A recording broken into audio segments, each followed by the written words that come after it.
আপনারা দেখছেন হলদিবাড়ি টাইমস। ধানের মতো পাটও সহায়ক মূল্যে বিক্রির দাবিতে আন্দোলন শুরু করল সারা ভারত কৃষক ও ক্ষেত মজদুর সংগঠন। সংগঠনের দাবি, হলদিবাড়ি বাজারে জেসিআই এর মাধ্যমে কুইন্টাল প্রতি ন্যূনতম 13,000 টাকা মূল্যে পাট ক্রয় করতে হবে। পাটের গ্রেড নির্ধারণের ক্ষেত্রে কৃষি দফতরের নজরদারির দাবিও জানান তারা। এমনই 8টি দাবি তুলে সংগঠনের তরফে হলদিবাড়ি বাজারে একটি প্রতিবাদ মিছিলের আয়োজন করা হয়েছে।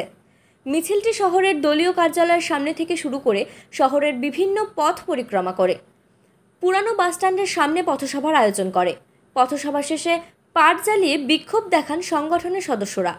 এদিনের কর্মসূচির নেতৃত্ব দেন সম্পাদক ছাত্তার সরকার সহ ক্ষিতীশ মণ্ডল, রতন রায় প্রমুখ। এদিন মিছিলের আগে 8 দফা দাবির ভিত্তিতে হলদিবাড়ির অ্যাসিস্ট্যান্ট ডিরেক্টর অফ এগ্রিকালচারের নিকট স্মারকলিপি প্রদান করা হয়েছে। সংগঠনের দাবি, এই বছর প্রখর রোদে পাট চাষ ক্ষতিগ্রস্ত হয়। সেসব পাট রক্ষা করা গেছে, তারও সঠিক মূল্য পাওয়া যাচ্ছে না।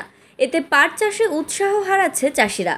এই সমস্যা নিরসনের সহায়ক মূল্যে পাট কেনার দাবি জানানো হয়েছে। এর পাশাপাশি সঠিক মূল্যে সার বিক্রি সহ স্বল্প মূল্যে কৃষকদের কৃষি সরঞ্জাম বিক্রি করার দাবি তোলা হয়েছে। সম্পাদক ছাত্তার সরকার বলেন, কৃষকের সমস্যা দিন দিন যেন বেড়েই চলেছে। ক্ষতিগ্রস্ত পাট চাষিদের ক্ষতিপূরণ দিতে হবে। অনাবৃষ্টির কারণে এবছর আমন চাষও বিপন্ন।